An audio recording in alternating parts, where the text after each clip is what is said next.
Alright, so yan. So, bago nga po pala tayo mag-umpisa mga lods, so nais ko lang sabihin para sa mga bago nga po pala dito sa channel na ito, huwag niyong kalimutan mag-subscribe po at pindutin niyo ang notification bell sa baba po para lagi kayo updated sa mga susunod na video na ina-upload ko. So, bali sa araw na ito mga lods, ang i-repair po natin CCTV po kasi mga lods na hindi po re-recognize yung kanyang hard disk drive po. So, bali ang lumalabas po mga lodi, no hard disk po. So, no HDD mga lods. So, yan. So, bali mga lods, ang ginawa ko po mga lods, chinek ko po yung kanyang power supply po. Bali, ito po yung power supply ng CCTV mga lods. So, ganito lang po siya mga lodi. Ito po nagbibigay ng supply po para sa kanyang hard disk po mga lods. So, bali, nagka-connect po siya dito. Kaya itong hard disk po natin. So, i-connect po yan ng ganyan mga lods. And dito po sa baba po, ito yung data cable po. So, yan. Okay, papakita ko lang po. So, yan mga lods. Okay. So, ito po yung ating hard disk po mga lods. So, dito po yung data, dito po yung power mga lods. So, yan.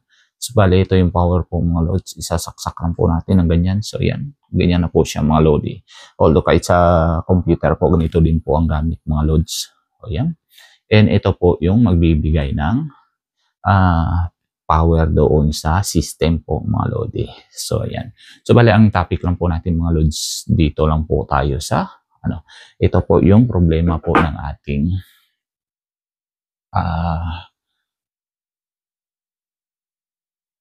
ang power supply ng ating CCTV mga lods. So, yan. Kung napapansin nyo mga lods, blurred. Napapansin nyo blurred po mga lods yung ating camera mga lodi. So, yan. Bakit ayaw luminaw ng camera natin mga lods? Madumi ba? Yun, no? So, ayan. Napapansin nyo mga lods. So, yan. Bluetooth po yan mga lods. So, yan.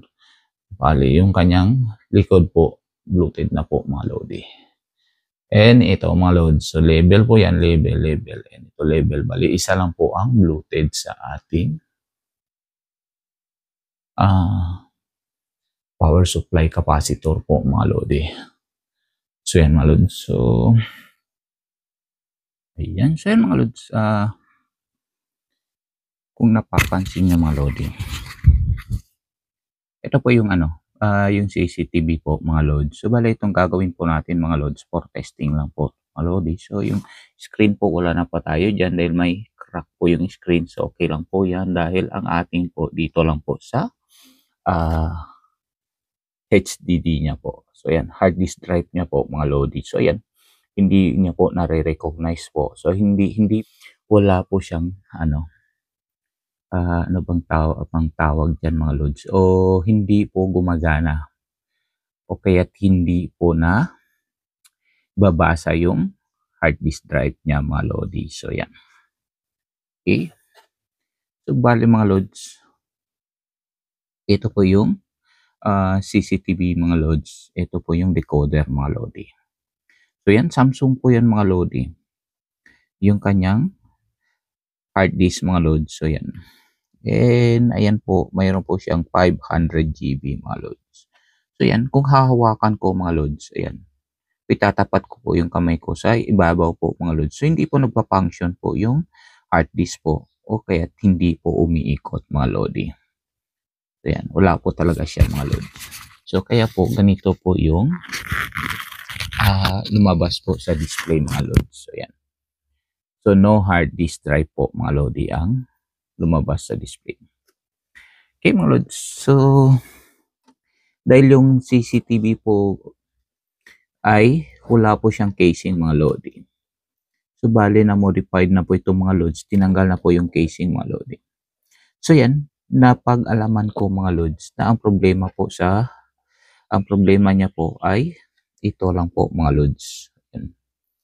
Yun, no? Okay. So, i-on ko lang po yung ilaw. Ayan mga lods, kung napapansin nyo, may isang capacitor dito mga lods. And Bluetooth po siya mga lodi. Yun, no?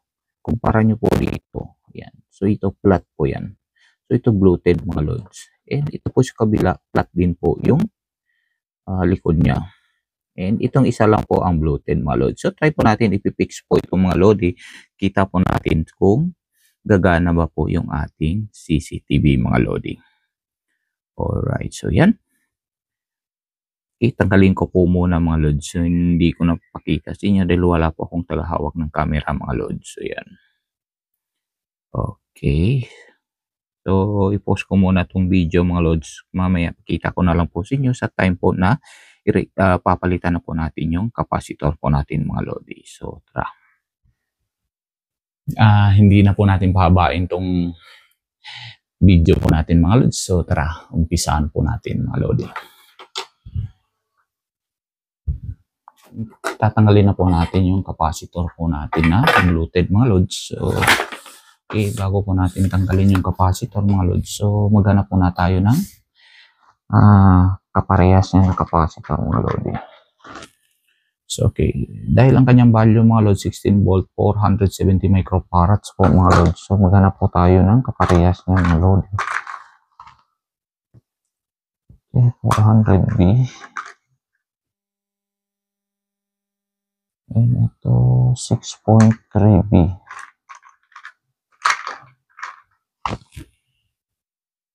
Okay, meron po tayong 1000 microfarad, 16 volt po mga Lodi. So, ito 16 mga Lods. Medyo malaki po siya ng konti dahil yung kanyang original na capacitor mga Lods, it's 470 microfarads lang po.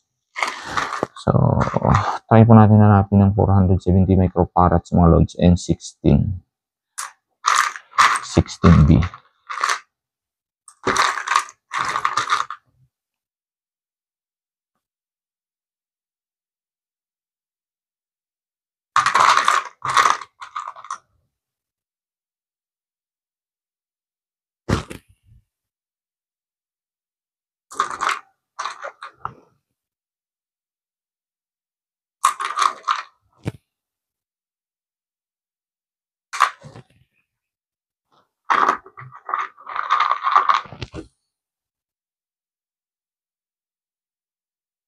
So, may 16 volt pa rin po tayo mga Lods. Ito ay nanggaling po sa computer po to mga Lods.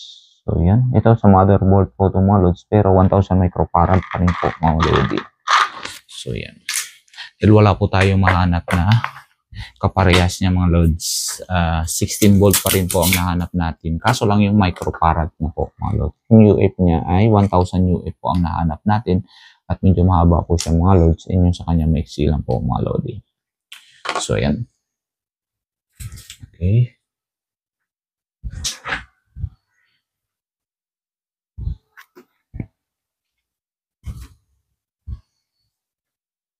So yan, tatanggalin na po natin mga Lods yung kanyang capacitor mga Lodi. Okay, so lagyan lang po natin ng lead mga Lods para madali po siyang higupin ng ating suction pump po mga Lods.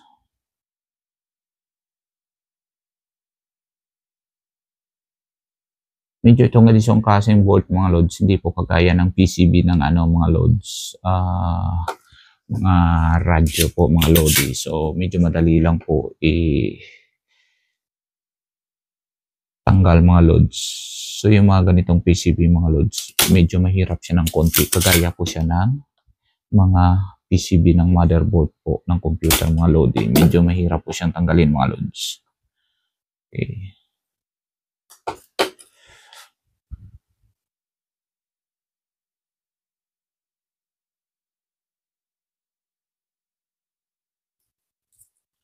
Okay.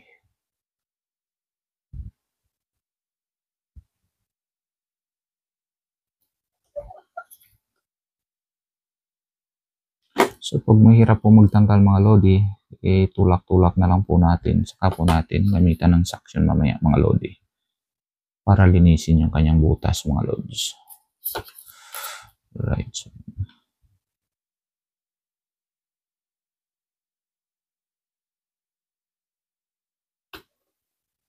Okay.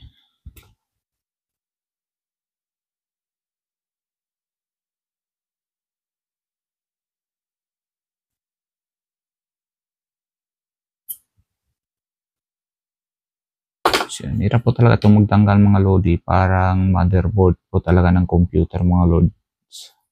So, mahirap po talaga magtanggal.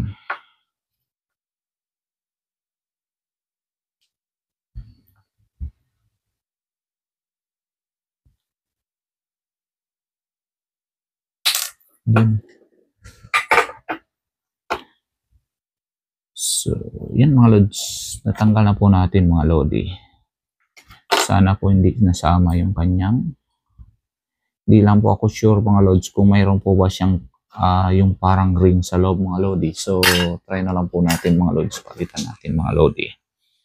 Yan, papakita ko po sa inyo bago po natin ipalit mga lodi. Okay, so yan. Masyadong malapit ba? Okay, ayan. 16 volt po yan mga lodi. Okay. 470 microfarad siya mga lods. So, ipapalit po natin mga lods. Ito.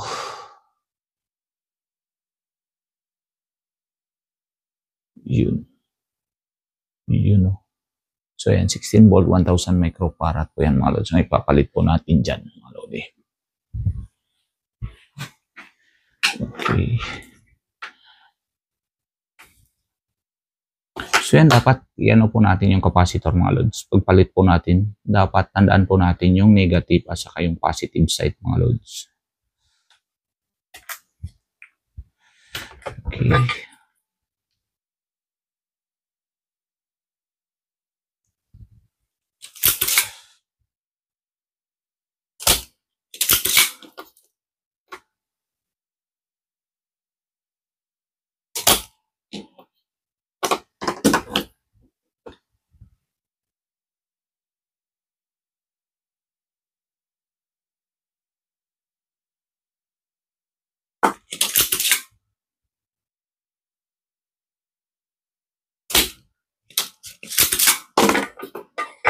So, yan. So, nabutas na po natin siya mga lodi. At pwede na po natin ilagay yung ating capacitor mga lods. So, yan. Pasok po natin yung capacitor. So, yan.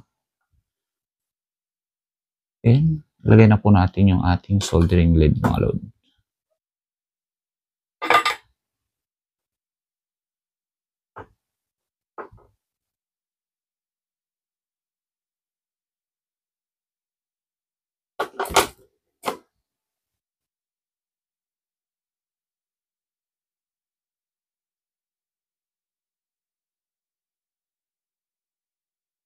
Straight lang po natin yung ating capacitor at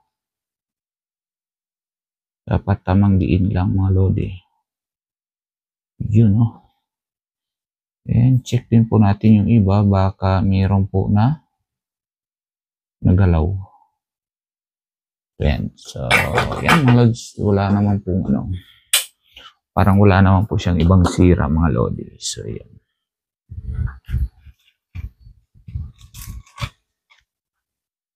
And, okay, so, yan mga lods. So, dahil na ano na po natin, napalitan na po natin yung capacitor mga lods. Ayan.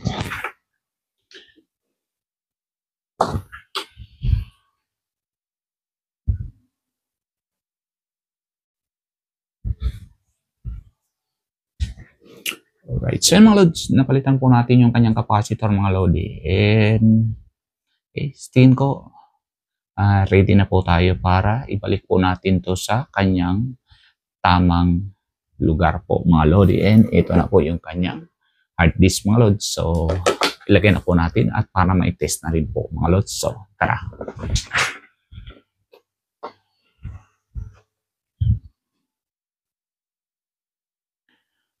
So, yan mga lods. So, ilalagay na po natin yung pinalitan natin kanina na ano mga lodi. Capacitor. Okay.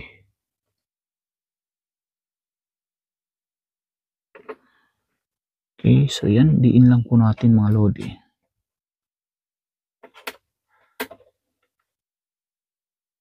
Right. So yan, and ito po yung kanyang power sa likod mga lodi. Yun o. Tumunog siya mga lods. So, i-off muna natin dahil yung ating hindi pa nakalagay mga lodi. Okay. So, yan mga lods. Hirap po kasi mga lodi dahil isang kamay lang ang hawak ko mga lods. So, paglagay sa kanyang mga lodi.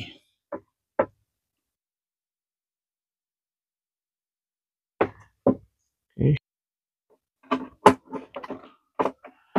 So, yan.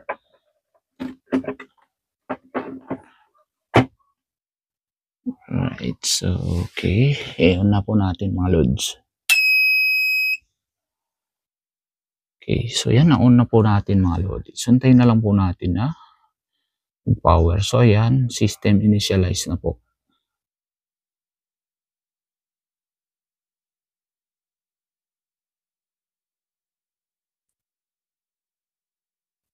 I-off ko na lang po yung ilaw ng ating cellphone mga lodi.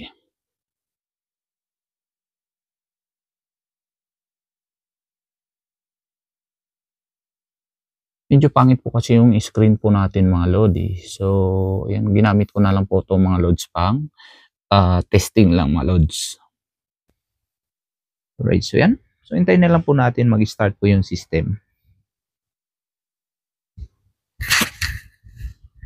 And ayun mga lods, nag-start na po siya. So, okay, hintayin po natin. So, yan, lumabas pa rin po mga lodi. No HDD pa rin po mga lodi. So, ang gagawin po natin, tatanggalin po natin ulit siya mga lodi. Alright, so yan mga lods, napalitan po natin yung capacitor kagaya na ipinakita ko po sa inyo.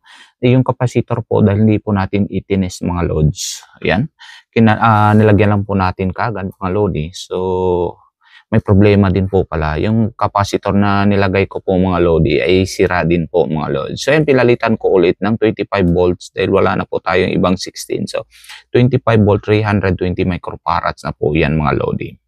So yan. So yan, nilagay ko na po mga lods. Hindi ko na po pinakita sa inyo nung pinalit ko ulit mga lodi para hindi na po haba yung video po natin mga lods. So yan. Okay, so i-on na po natin mga lodi. Yun.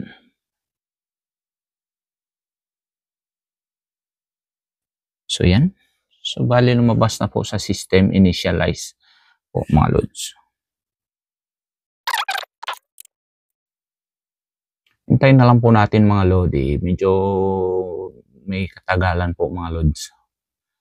Hindi ko lang po alam mga lodi kung dahil sa system po ba natin na luma o kaya ganyan po talaga ang CCTV mga lods. So hintayin na lang po natin mga lods. Pahaba-habain na lang po natin yung ating pasensya mga lodi. Yun. So yan mga lods, nag-start na po yung system mga lods. Okay. Napansin nyo mga lods. Okay, ayan mga lodi. Yun no. Okay mga lods, yan na po ang kanyang display ng kanyang mga lodi. Hard disk mga lods. Yung kanyang hard drive. Yan. So mayroon pa po siyang 2.676 GB po. So ayan. So medyo hindi po maganda yung ating camera mga lods. So pero okay na po dahil gumagana na po. Nakita na po natin na hindi na po no HDD po ang naka-display po. So ayan mga lods. So yan. Okay, gumagana na po yung ating system mga lodi. Okay, yun no. Okay, nagbi-blink-blink na po mga lods. And ito. Okay, check po natin yung menu mga lods. So yan. Okay. Yun no. Okay mga lods. Alright, so yun lang mga lodi. So balik na po tayo. Exit na po natin yan mga lods. So yan.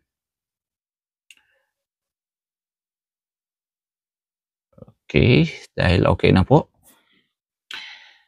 Okay, natapos na rin po natin yung pag-repair po natin sa ating CCTV system po mga lodi. So yan. So, bago nga po pala akong magpaalam para sa mga bago nga po pala dito sa channel ito, huwag niyong kalimutan mag-subscribe po at pindutin yung notification bell sa baba po para lagi updated sa mga susunod na video na ina-upload ko. Hanggang sa muli po, maraming salamat. Stay safe, stay creative, and I'll see you on the next one.